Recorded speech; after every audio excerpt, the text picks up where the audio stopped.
The following is transcribed.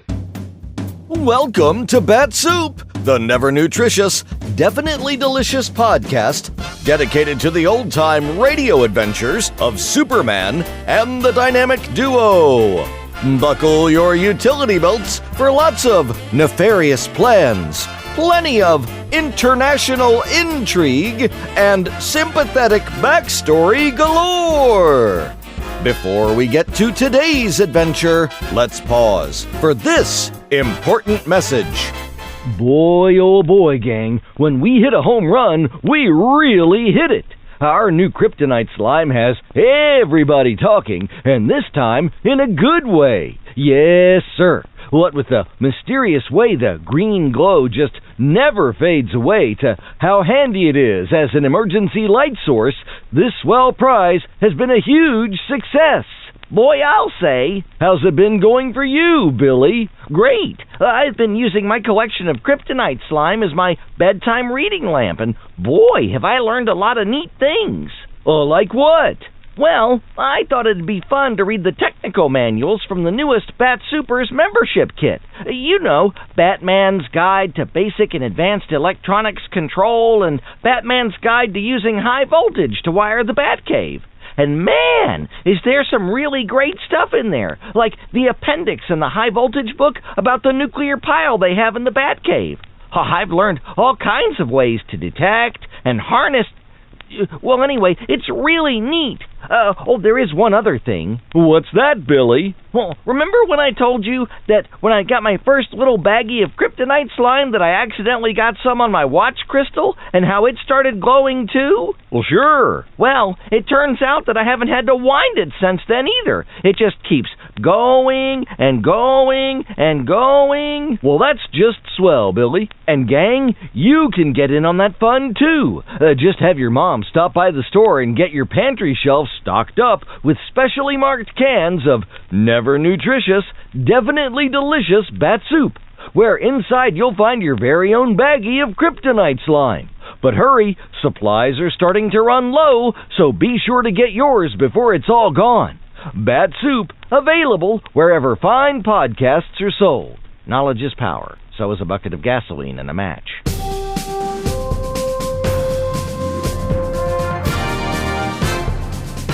And now, Bat-Supe presents today's adventure, Part 8 of The Monkey Burglar, as originally broadcast on February 21st, 1947. Faster than a speeding bullet, more powerful than a locomotive, able to leap tall buildings at a single bound. Look, up in the sky, it's a bird, it's a plane, it's Superman! Kellogg's Pep! P-E-P, Pep.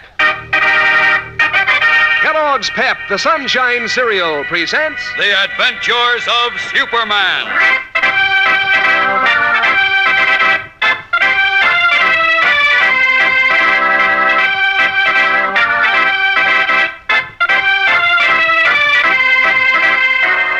Today, Superman and Batman trail Robin's captor to his den, only to find that the spider's lair is empty.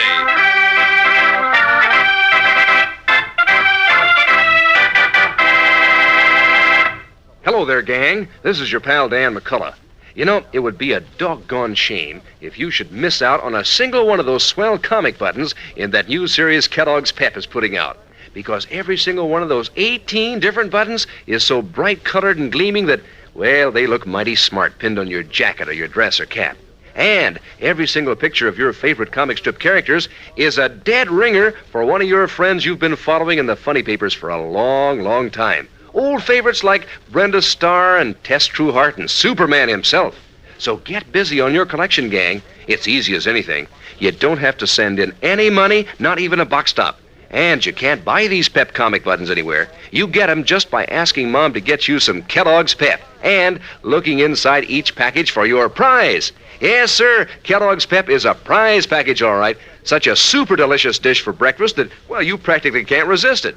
Those toasted flakes of good whole wheat are crisp and golden and loaded with that catchy sunshine flavor. Good for you, too. Sure, Mom knows that. It gives you energy vitamin B1 plus added amounts of that good old sunshine vitamin D that's so important these wintry days. So ask Mom to get you lots of P-E-P, the sunshine cereal, Kellogg's Pep. And now the adventures of Superman. A small silver medal emblematic of the State High School Gymnastics Championship is the only clue Superman and Batman have to the so-called Monkey Burglar, who has been impersonating Robin and whose Confederates are holding Batman's young companion. 10 boys, they learned, had won such a medal. But by a process of elimination, Superman and Batman finally reached the name of Billy Riggs, who, as we know, is the Monkey Burglar. Now, as our friends set out for Billy's house, a man called Spider, who had engineered the abduction of Robin, is completing plans which will accomplish the end of both Robin and his young impersonator. As we continue now, we find the wiry Spider in his small apartment, where he is explaining his plan to a heavy-set man, his Confederate Jonesy. Listen. Now, here's the setup, Jonesy. Tonight, as I said, our Monkey Burglar pulls his last job. And this one will be worth about $100,000. Hey, that sounds good to me. Where is all this, though, Spider? It's in the apartment of a Raja. A what? A Raja. He's kind of like a king over in India. Oh. Well, this Raja's over here for the United Nations meeting, see? And he's got the dough in hard cash and lots of jewels that he keeps around his apartment in the Crescent Towers. Uh-huh. It's like hitting a jackpot. Yeah. And when we get that dough, I'll close up my gym and we'll go traveling, Jonesy. We'll see the world and never have to steal another nickel. Hot dog. Now, about the 2 kids, Billy and that Robin character. We'll take care of them right after the job tonight, like I said. Okay, swell. Hey, it's almost 6 o'clock. Where's Billy? I told you, he went home to look for that medal he lost. The one he calls his lucky piece. Yeah, I know, but he ought to be back by now, though.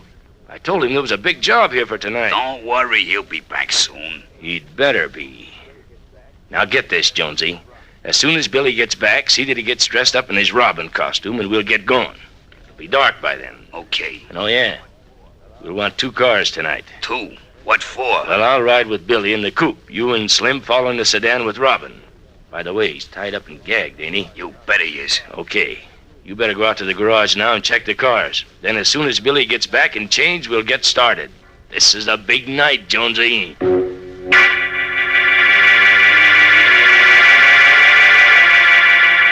As Spider and Jonesy prepare for the Monkey Burglar's final job and for the end of young Robin, Superman and Batman in their guises of Clark Kent and Bruce Wayne have arrived at another tenement apartment hardly a mile away. There they are admitted by Billy Riggs' mother, a gentlewoman whose pleasant face is lined with care.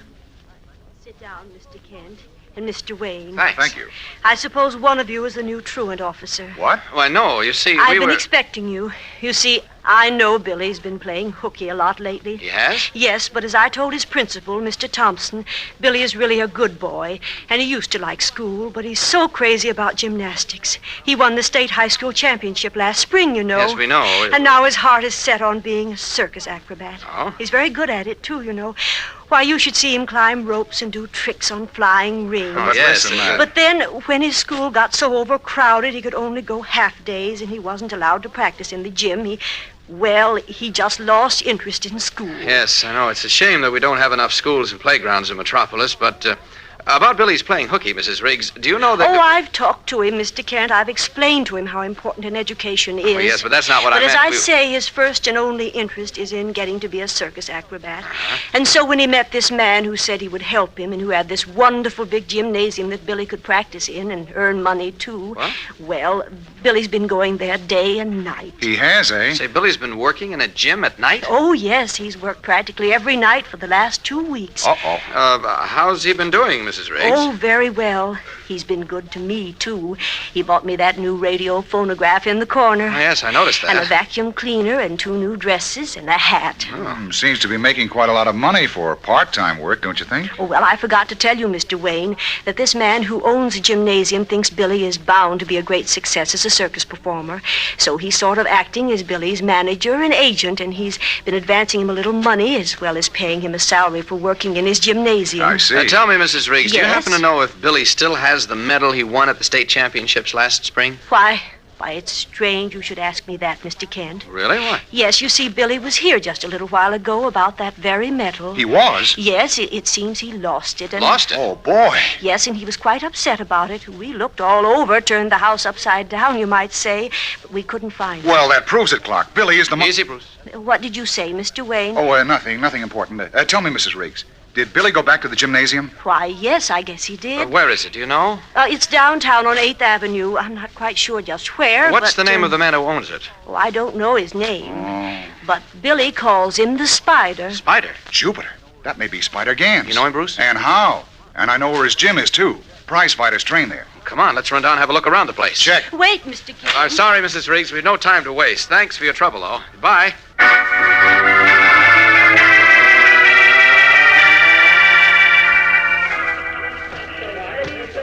This is Spider Gans' gym, Clark. Oh. You see him around? Spider, I mean? No, I don't. I don't see any boy young enough to be Billy Riggs either, Bruce. Do you? No, but... Wait, I know that character in the black jersey. He's an ex-pug. He's a fight trainer now. Hey, Mickey. Mickey Hogan. Hi, Mr. Wayne. Be with you in a minute. Okay. Hey, how come you're so well acquainted around here? Well, Bruce Wayne is supposed to be a rich playboy, you know, and as such, I'm interested in prize fights and fighters. Oh, I see. Incidentally, I happen to know that Spider Gans is a bad apple. Really? Yes, he's been mixed up in plenty of fixed fights, but he's too clever to be caught. Hey, that makes all this add up even more. Yes, and... Hold it. Here comes Mickey. Hiya, Mr. Wayne. How you been? I ain't seen you at the fights in a long time. Oh, I've been pretty busy, Mickey. By the way, this is Clark Kent of the Daily Planet, Mickey Hogan. Glad to know you, Mickey. Same here. Look, Mickey, do you happen to know where Billy Riggs is? Riggs? What do you want with him? Oh, nothing. Just that my friend here heard a rumor that the boy's been working out with Spider, who's grooming him to be the next lightweight champ. So, as a good reporter, Kent wants to do a story on him. Ah, well, ain't nothing in that. The kid ain't no fighter. He isn't? No, he just works out in the gym apparatus. Ah, I see. Well, just the same, I'd like to do a story on him, so if you'll tell me where to find him, I'll be much obliged. Well, I don't know if I can tell you that. Why? Well, maybe this will make it easier, Mickey. Yeah, $20. Gee, thanks, Mr. Wayne. You're welcome. Think you can remember where Billy Riggs is now? Yeah, I guess so. Well, Spider don't want us to talk about the kid on account he's supposed to be in school, see? Oh, yeah, sure. Where is he, Mickey? I'm not sure right now. He was here just a little while ago looking for some medal or something he lost, see? Yes? The Spider called up and talked to him on the phone. He went out of here on the double, over to Spider's house, I think. Uh-oh. Where does Spider live, Mickey? On 12th Street. Number, let me see now. 221. 221 12th Street? Yeah, that's right. But hey, for the love of Pete, don't tell Spider I told you. Don't worry, Mickey. No, don't worry. Come on, Bruce, let's go.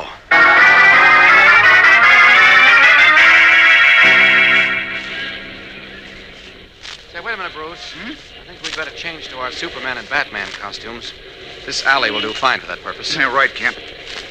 Oh, hey, wait a minute. What? We weren't so smart, Clark. Why? What's the matter? Nicky decides to phone Spider and tell him we were asking for Billy Riggs. Don't you worry about that. We'll be there before Spider can hang up the phone. Because, in case you've forgotten, we're traveling by Superman Express. Oh, that's right. Now, if only Robin is there. We'll know in 2 shakes. All right, I'm all set. How about you? I'm ready, willing, and able. Okay, hang on then. Here we go. Up and away!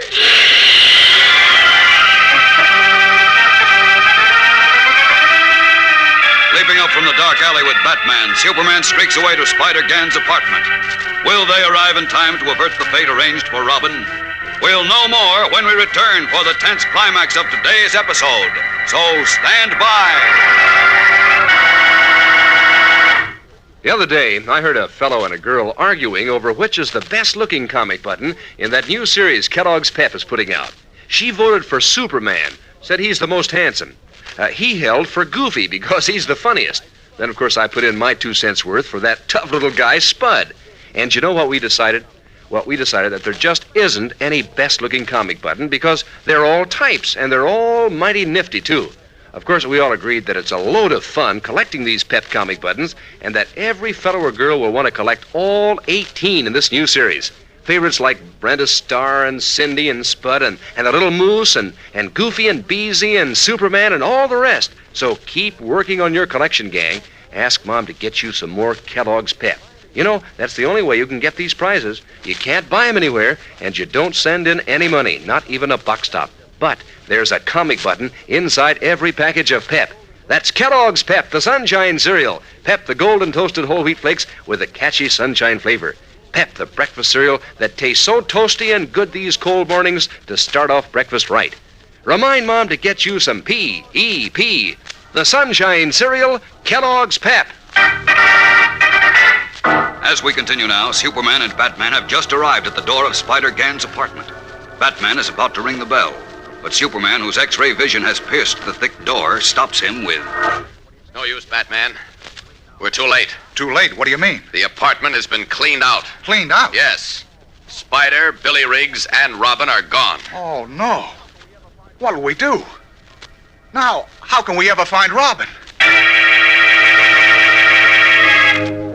Feeling completely helpless, the two tall figures in costumes and capes stand outside Spider Gang's empty apartment, now entirely at a loss as to how to find Batman's young companion. As we know, Spider and Billy Riggs, followed by Jonesy with the trussed-up Robin, left the apartment only a short time ago on an expedition which was to see the last exploit of the Monkey Burglar and which was to culminate in his finish and Robin's.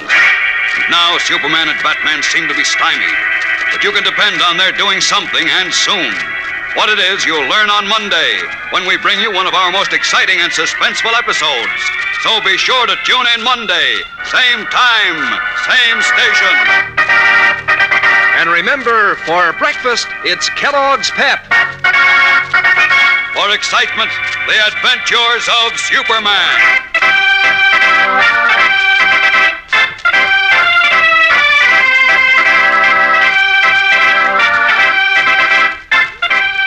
Superman is a copyrighted feature appearing in Superman DC comic magazines and is brought to you Monday through Friday at this same time by Kellogg's Pep, the Sunshine cereal.